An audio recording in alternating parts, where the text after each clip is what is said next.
श्री परमात्मने नमः। आत्मीय स्वजन भाइयों एवं बंधुओं, आज ईश्वर की कृपा से सोशल मीडिया के माध्यम से आप सब लोगों से जुड़ने का शुभ अवसर प्राप्त हुआ।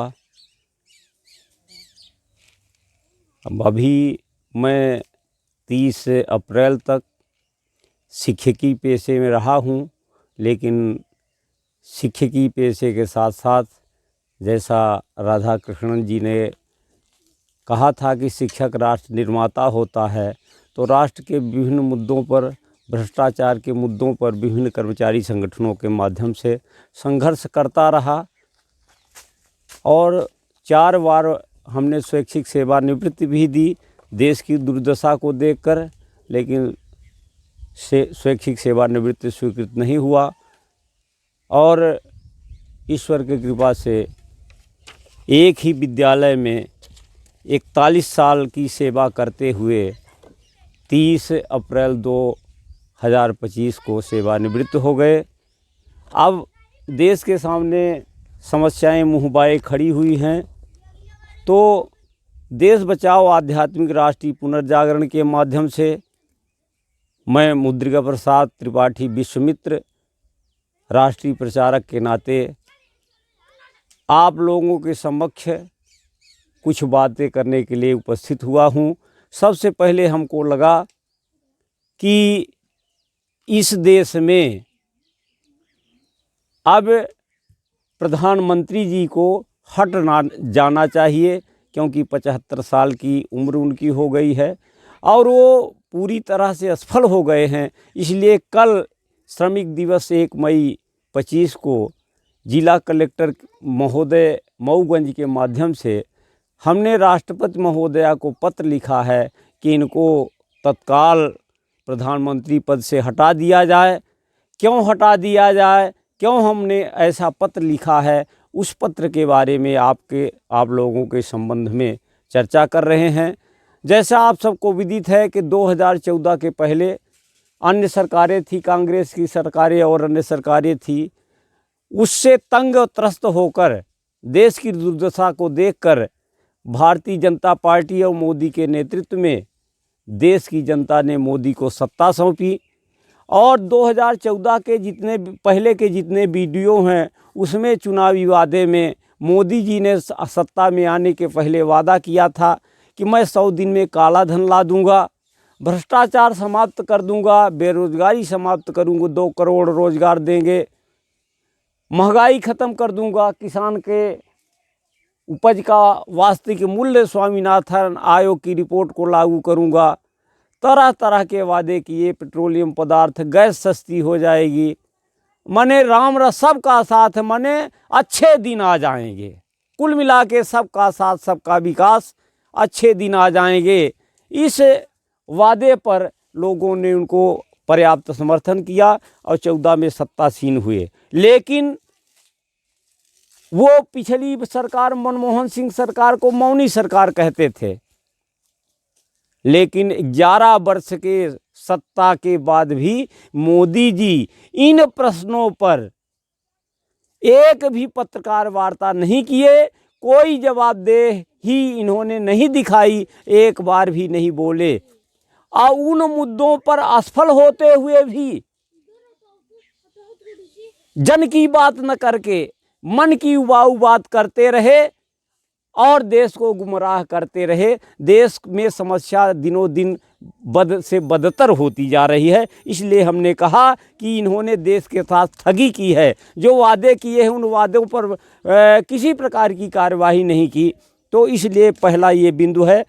और दूसरा बिंदु है कि इन मुद्दों से ध्यान हटाने के लिए जो काम कांग्रेस ने किया था, फूट डालो राज्य करो की नीति का अनुसरण अंग्रेजी किया, यही अनुसरण इन्होंने शुरू कर दिया। देश को जाति धर्म के नाम पर संकीर्ण, जाति धर्म कुछ नहीं है, संकीर्णता है, हम सब एक हैं, अलग अलग, एक पिता की संतान है, एक हमारी पोषण करता धरती माता है, अलग नहीं है। उसके बारे में मैं बाद में बात करूंगा। और स्वार्थ संकीर्णता, महाराणा प्रताप के देश में सबको कुत्ता बना दिए, उन्हीं के पैसे से 84 करोड़ लोग लाइन में लगे हुए हैं, अब सब उसी में फंसे हुए। राष्ट्र कहाँ जा रहा है, किसके लिए लाखों लोगों ने बलिदान किया, उस पर कोई चर्चा नहीं रही। तो ये राष्ट्रवेद की जड़ों को खोदने का काम मोदी जी कर रहे हैं, दूसरा बिंदु है। तीसरा, जब ये सत्ता में आए तभी लगा कि ये कुछ परिवर्तन हो, कोई परिवर्तन नहीं हुआ। सबसे पहले इन्होंने तानाशाही देश में करने के लिए जो लोकतंत्र था उसमें चुनाव आयोग की महती भूमिका होती है, तो सबसे पहले उन्होंने चुनाव आयोग पर नियंत्रण किया कि चुनाव आयोग की नियुक्ति में जो सुप्रीम कोर्ट के न्यायाधीश रहते थे, विपक्ष के नेता रहते थे, प्रधानमंत्री रहते थे, तो उनमें से सुप्रीम कोर्ट के न्यायाधीश को हटा दिया और एक मंत्री को रख दिया। इस प्रकार तानाशाही की शुरुआत कर दी। अब लोकतंत्र पूरी तरह से मजाक हो गया है। तंत्र के बल पर मोदी जी अब चुनाव जीत रहे हैं, जनमत से उनका कोई मतलब है, मीडिया भी उनके साथ है, ईडी सीबीआई सब उन्हीं के साथ है। पूरी तरह से लोकतंत्र की हत्या हो चुकी है। इसका उदाहरण आप सब लोगों ने चंडीगढ़ मेयर चुनाव में देखा है, प्रत्यक्ष वानगी इसकी है, कहने की ज़रूरत नहीं है। तो इस प्रकार से चुनाव आयोग पंगु हो गया और ये सीबीआई ईडी सब इनके गुलाम हो गए और ये सब उसी के नाम पर शासन कर रहे हैं। दूसरी बात इन्होंने कहा था कि पिछली सरकारें जो हैं देश में गुलाबी क्रांति ला रही हैं, गौ की हत्या हो रही है, आपको कष्ट होता हो या न हो, हमें तो बेहद कष्ट होता है। और इस तरह से कहा था कि जब हम आएंगे तो गौवध समाप्त करेंगे। लेकिन दुर्भाग्य ये है कि गौवध समाप्त नहीं हुआ। इतना वध अहिंसा परमो धर्म वाले देश में इतना मांस का निर्यात हो रहा है कि विश्व में दूसरे नंबर पर पहुंचा दिया मोदी जी। तो उस बात से भी वो मुकर गए, उस बात पर भी बात नहीं करते और नाटक क्या करते हैं कि गौ को कभी चारा खिलाएंगे, टीवी उनकी है, वही प्रचार प्रसार होता है। देश की समस्या के बारे में कोई चर्चा, महंगाई, काला धन, भ्रष्टाचार, बेरोजगारी, कोई चर्चा नहीं हो रही है। तो इस तरह से गौवंश के बारे में और ये देखने में आया कि जब इनके आने के बाद भी गौवंश की हत्या नहीं हुई तो सारे शंकराचार्यों की सहमत से प्रयाग में गौ माता को राष्ट्रमाता घोषित कराने का संकल्प पारित किया, क्योंकि इसको सरकार पशु मानती है, ये इसको हम माता मानते हैं। विरोधाभास है, माने हमारे देश में अंग्रेजी शासन आज भी है, तो सब ने राष्ट्रमाता का संकल्प घोषित किया। ज्योतिषपीठ के शंकराचार्य परम पूज्य अभिमुक्त शरणानंद जी ने नंगे पैर गोवर्धन से दिल्ली तक यात्रा की और उनके खून भी चलने लगा। बहुत सारे गौ भक्त थे, लेकिन सरकार ने कोई सुनवाई नहीं की। और फिर एक कार्यक्रम घोषित हुआ कि पूरे देश में गौ महात्म्य का प्रचार प्रसार किया जाए, लोगों को जागृत किया जाए। इसके पहले सबसे पहले पूरे देश के राजधानियों में गौध्वज की स्थापना हो। उसी के तारतम्य में ज्योतिषपीठीय शंकराचार्य की अगुवाई में कार्यक्रम हुआ। लेकिन दुर्भाग्य है, राजीव दीक्षित कहते थे कि आज़ादी नहीं है, धोखा है, आप भी वही कानून, वही अंग्रेजियत है, कुछ भी नहीं बदल रहा है, उससे बदतर स्थिति है। वो प्रमाणित हो गया जब हमारे शंकराचार्य भगवान को अरुणाचल प्रदेश, मिजोरम और नागालैंड जैसे राज्यों में जाने नहीं दिया गया। एक तो भाजपा का अध्यक्ष खुलेआम लिख दिया कि गाय का मांस खाना हमारा धर्म है, बीजेपी अध्यक्ष लेटर पैड में लिख के दे दिया। ये दुर्भाग्य हुआ कि माने आज भी हम अंग्रेजियत के गुलाम हैं, ये प्रमाणित हो गया इस बात से कि चूँकि अंग्रेज़ों ने गौ कत्ल खाने शुरू किए थे, वो कत्ल खाने शुरू हैं क्योंकि हम अंग्रेज़ों के गुलाम है, ये इसका प्रमाणित है। और चतुर्थी का अराजक स्थिति, अब दुर्भाग्य हो गया, इतनी बद स्थिति है कि भ्रष्टाचार सुरसा की मुंह की भांति अब लाइलाज हो गया है। भ्रष्टाचार शिष्टाचार हो गया। मोदी के आने के बाद लगा बदलाव, अब सारे सब तंत्र में समझ में आ गया है, ये तो भ्रष्टाचार को पालित पोषित कर रहे हैं, उत्साहित कर रहे हैं। इसलिए इतना भ्रष्टाचार बढ़ गया कि शिष्टाचार का रूप बन गया, कोई बोलने वाला नहीं है। इस स्थिति में भी मोदी जी इस काल को क्या कहते हैं? गौ की हत्या हो रही है। इस काल को अमृत काल कह के इस देश के चिंतकों के घाव में नमक और मिर्च मिला रहे हैं। इनको तनिक शर्म नहीं आती कि कहाँ अमृत काल है। तो वो हम पहले मुहावरा पढ़ते थे कि जब रोम जल रहा था तो नीरो बंसी बजा रहा था। बस वही स्थिति मोदी जी की है, अय्याशी कर रहे हैं, बंसी बजा रहे हैं, इनको कुछ पता नहीं, जन की बात का कोई लेना देना नहीं। इसलिए हमने कहा कि अब इनको हटना ज़रूरी है। और प्रधानमंत्री जी ने एक कार्यक्रम किया था नोटबंदी का, जब आए तो रात को 8 बजे नोटबंदी की घोषणा कर दी। कहा कि आतंकवाद, नक्सलवाद, इसकी कमर टूट जाएगी, काला धन का जरिया समाप्त हो जाएगा, भ्रष्टाचार समाप्त होगा। लेकिन इसमें भी मोदी जी फेल रहे। और दुर्भाग्य तो है कि 1000 का नोट मोदी जी ने बंद किया और 2000 का नोट जारी कर दिया, और फिर 2 साल बाद 2000 का नोट भी बंद किया। तो ये तो मोहम्मद तुगलक की ऐसी योजनाएं थी। और आतंकवाद, काला धन, भ्रष्टाचार की तो बात छोड़िए, मने आतंकवाद आज भी निर्दोष लोग मारे जा रहे हैं। अभी आपने सबने देखा कि पहलगांव में घटना हुई और हजारों लोग थे वहाँ, कोई सुरक्षा नहीं थी, कोई व्यवस्था नहीं थी। अंधाधुंध आतंकवादी आई, कहते हैं कि नंगा कर रहे थे, जाति धर्म पूछ रहे थे। माने इतना आज़ादी के साथ वो पिटाई किए, मारे। अभी एक सही है कि नहीं, इस पर भी हम नहीं कह सकते, क्योंकि मीडिया इनका है क्या करवाता। माने इतना टाइम था, सेना क्या कर रही थी, और लोग घायल हो गए, कोई 1 घंटे देखने वाला नहीं था। तो ये तो जवाबदेही होती कि प्रधानमंत्री इस्तीफा दें, गृह मंत्री इस्तीफा दें, इनको हट जाना चाहिए, स्वयं हट जाना चाहिए। लेकिन शर्म की बात यह है कि प्रधानमंत्री जी ने विदेश का दौरा स्थगित कर दिया। भारत आए, भारत आने के बाद कश्मीर नहीं गए, सर्वदलीय बैठक हुई, उसमें नहीं गए मोदी जी, उनके पास टाइम नहीं था। लेकिन चुनाव बिहार में है तो वहाँ के लिए टाइम हो गया, बिहार चुनाव करने चले गए। कुल मिला के मोदी जी बस चुनाव देखते हैं, उनको एन केन प्रकारेण सत्ता में बने रहना है। सत्ता में बने रहते हैं, ज़बरदस्ती बने रहते हैं। जनमत अब नहीं है इनके पास, सिर्फ तंत्र के बल पर, सारा तंत्र इनके अधीन हो गया। तंत्र के बल पर ये स्वयं बनारस का हारा हुआ चुनाव जीते हैं। इसलिए हमने कहा कि इनको हटा देना चाहिए, ये पूरी तरह से फेल हो गए हैं। अगला जिस बिंदु पर हमने लिखा कि परम पूज्य हमारे जो सनातन आस्था के शंकराचार्य जी हैं, स्वरूपानंद सरस्वती सब लोग जानते हैं, उनका स्वर्गारोहण हुआ। लेकिन इस तथाकथित हिंदूवादी सरकार ने, रामराजी सरकार ने, हमारे आस्था के प्रमुख शंकराचार्य की मृत्यु पर एक दिन भी की राष्ट्रीय शोक की घोषणा नहीं की। खैर कोई बात नहीं, हम उस पर, हमको कोई तकलीफ नहीं था। लेकिन अभी पोप की मृत्यु होती है, इस देश में 3 दिन के राष्ट्रीय शोक की घोषणा की गई और हमारा तिरंगा झंडा झुका रहा। तिरंगे झंडे को पाने के लिए 7,32,000 लोगों ने बलिदान कर दिया। कितने माताएं बहनें विधवा हो गई उसी ईसाइयत के कारण, उन अंग्रेजों के दमन और अत्याचार के कारण। और उस पोप के नाम पर 3 दिन का राष्ट्रीय शोक ये प्रमाणित करता है कि आज भी देश गुलाम है। तथा कथित आज़ादी हुई है, सत्ता का हस्तांतरण हुआ है, वही पुलिस कानून, वही सारी व्यवस्थाएं, तो बदला क्या है? कुछ नहीं, उससे बदतर स्थिति हुई है। तो इसलिए हमने कहा कि इनको अब हटा देना चाहिए। आपको पता है कोरोना का टीका का, कोरोना पता नहीं कहाँ से उड़ के आ गया।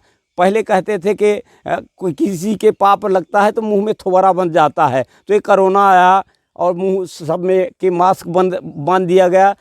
मोदी जी आए, एकाएक लॉकडाउन घोषित कर दिए। जो लोग जहाँ थे तहाँ थे, कितने लोग आते आते पैदल मर गए। बहुत लोग, मोदी जी ने कहा ताली थाली बजाइए, 18 दिन में हम युद्ध जीते लेते हैं। लेकिन कई लाख लोग, अनगिनत लोग मर गए दवाई के अभाव में और गलत नीति के कारण। इतने पर भी नहीं, मोदी जी ने कहा कि आपदा में अवसर खोज लिया इन्होंने। देश में, सारे विश्व में कैंसर लाइलाज बीमारी चल रही है, बहुत लोग मर रहे हैं। मधुमेह की बीमारी कई सालों से चल रही है, लेकिन उसका टीका नहीं बन पाया आज तक। उसमें असंख्य लोग मर रहे हैं, परेशान हो रहे हैं। लेकिन कोरोना एकाएक आया आंधी की तरह और उसका टीका इतना जल्दी बन गया, ये प्रश्नवाचक चिन्ह है। ये भी एक षड्यंत्र है देश के साथ, और सारे इसमें विश्व के मेडिकल माफिया का षड्यंत्र है। हमारे गांव में किसी को कुछ नहीं हुआ, लेकिन कोरोना में क्या हुआ कि ज़बरदस्ती टीका लगवा दिया गया। जो नहीं लगवाए थे तो बोले राशन बंद हो जाएगा, बस में नहीं चढ़ पाओगे, वेतन रोक दिया गया और ज़बरदस्ती कोरोना का इंजेक्शन ठोक दिया गया। उसका परिणाम, दुष्परिणाम ये हुआ कि आज लाखों लोग दनादन मर रहे हैं, हार्ट अटैक से मर रहे हैं। कोई सरकार की जवाबदेही नहीं। उस समय फ़ोटो मोदी जी खिंचवाए थे कोरोना का जब प्रमाण पत्र मिलता था, आज कोई जवाबदेही नहीं ले रहे हैं। लेकिन ये इसके हत्या के भागीदार मोदी जी हैं। अब एक उदाहरण आपको बताते हैं कि ये वसुधैव कुटुंबकम का देश है। इसमें हम लोग आज भी प्रार्थना सर्वे बहु सुखना की करते हैं। सिय राम मैं सब जग जानी, जड़ चेतन जग जीव जग सकल राम मैं जान। यत हमारे देश की संस्कृति में यत्र नार्यस्तु पूजनते रमनते तत्र देवता की है। हम नारी को इतना महत्व देते हैं, लेकिन उसी देश में मोदी जी चुनाव जीतने के लिए कितना घटिया हथकंडा अपनाते हैं, इसका प्रमाण गुजरात के चुनाव के समय है। गोधरा कांड में बिल्किस, भारत माता की बेटी बिल्किस बानो के साथ कई दरिंद्रों ने बलात्कार किया और उनको कोर्ट से आजीवन कारावास हुआ, 10 के करीब संख्या के ऐसा है। लेकिन जब गुजरात का चुनाव आया तो हाई कोर्ट के डिसीजन को गुजरात सरकार ने पलट दिया और उन दरिंद्रों को, पिशाचों को, नर पिशाचों को, विधर्मियों को इस गुजरात की सरकार ने छोड़ दिया। और छोड़ा ही नहीं, उनका फूल माला से स्वागत और बढ़िया महिमा मंडन करके प्रचार प्रसार उनकी रैली निकाली गई और वो गुजरात चुनाव जीत लिए, उसी नाम पर हिंदू जाति उन्माद पैदा करके। और फिर इसके बाद क्या हुआ कि सुप्रीम कोर्ट से पुनः उनको जेल हो गई, सुप्रीम कोर्ट ने पुनः किया। तो ये बताइए कि कानून की भी ऐसी तैसी कर दिए। भारतीय सभ्यता संस्कृति, विश्व संस्कृति जो थी, सनातन संस्कृति, उसको भी मोदी जी नज़रअंदाज करके एन केन प्रकार ज़बरदस्ती सत्ता में बने रहना चाहते हैं। सारी स्वायत्त संस्थाएं पंगु हो गई, कोई बोलने का तैयार नहीं, मीडिया में कोई बात नहीं। इसलिए अब इस देश में ये तय हो गया कि ये देश आज भी अंग्रेजों का गुलाम है। आज़ादी धोखा है। 100 साल के लीज पर यह सत्ता मिली हुई है। अगर न होती तो सारे कानून बदल जाते। माने बाल गंगाधर की हत्या करने वाला कानून, पुलिस एक्ट 1861 आज भी है। ये क्यों है? आज है क्योंकि हम आज अंग्रेजियत के गुलाम हैं। इसीलिए ये तय हो गया है। ईसाई के जो पोप हैं उनके 3 दिन की राष्ट्रीय शोक की घोषणा से तय हो गया कि ये देश अभी भी अंग्रेज़ों के इशारे पर चल रहा है। और जो सत्ता में, चाहे ये सांपनाथ बैठे, चाहे नाग पर बैठे, ये सब उनके एजेंट हैं। देश की सभ्यता संस्कृति को बर्बाद कर रहे हैं, देश के राष्ट्रवाद को तोड़ रहे हैं। सत्ता इनको लिए सब कुछ हो गया। सत्ता धर्म नहीं रह गया, परम सत्ता को नज़रअंदाज कर दिया। देश में चरित्र नाम की चीज़ नहीं रह गई। विकास प्रकृति को नष्ट कर रहे हैं। ये जो औद्योगिकरण और शहरीकरण से प्रकृति का विनाश हो रहा है, चरित्र का सत्यानाश हो रहा है, इसके जिम्मेदार मोदी जी भी हैं। इसलिए मोदी जी को तत्काल हटा देना चाहिए। और मोदी जी को जब तक नहीं हटाएंगे तो हमने तय किया है कि अब हम शिक्षकी जीवन के बाद घर में निवास नहीं करेंगे, घर में विश्राम नहीं करेंगे, ऐसे भारत माता की गोद में विश्राम करेंगे, आम के नीचे रहेंगे और पीपल के नीचे रहेंगे। मान लीजिए कहीं बरसात हो गई तो मंदिर में चले जाएंगे निवास करने, मस्जिद में चले जाएंगे, गिरजाघर में चले जाएंगे, स्कूल, गौशाला, गुरुकुल में, सार्वजनिक स्थान में रहेंगे। लेकिन घर का परित्याग करेंगे, तपस्या करेंगे कि अब चूंकि सारे तंत्र में इन्होंने अधिकार कर लिया, अब किसी के बस नहीं, अब परमात्मा की अगर कृपा होगी तभी इस देश को बचा सकते हैं। इसलिए मैं परमात्मा की शरण में हूँ और चाहता हूँ कि इस देश की सभ्यता संस्कृति के लिए, लाखों लोगों के बलिदान को, उनके अरमानों को पूरा करने के लिए ये सारी सत्ताएं हटनी चाहिए। अब ये अपराधी जा रहे हैं, डकैत जा रहे हैं। और इनका एक और बात, मोदी जी ने कहा था कि एक देश एक नियम, एक देश एक कानून, लेकिन मोदी जी उस पर भी असफल हुए। उस पर कोई चर्चा नहीं हो रही है। इस देश में समता नाम भर लिखा है, हर जगह विषमता हो गई है, उस पर बाद में बात करेंगे। इसलिए हमने तय किया कि अब मोदी जी को हटना चाहिए। अब उसके लिए क्या कर रहे हैं कि एक देश एक कानून की बात नहीं कर रहे हैं, एक देश एक चुनाव। अरे चुनाव तो कुछ हो ही नहीं रहा, चुनाव तो तंत्र से आप जीत रहे हो। पहले एक देश एक कानून आप लागू करो। अगर कोई ठगी करता है तो उसके लिए अपराध कायम हो जाता है। कोई रोटी चुरा लिया भूखा है तो अपराध हो जाता है। आप हीरा चोर हो, आपने ठगी की देश के साथ, काले धन पर झूठ बोला, भ्रष्टाचार, महंगाई पर, तो अगर कानून होता तो आपको ठगी के नाम पर गिरफ्तार किया जाता। ये देश एक कानून है। अपराधी तो अपराधी है, चाहे छोटा हो बड़ा, बल्कि बड़ा अपराधी अधिक अपराधी है। इसलिए बंधुओं, मैंने राष्ट्रपति जी को पत्र लिख दिया है उनके हटाने के लिए। जब तक नहीं हटेंगे तब हम तब करेंगे।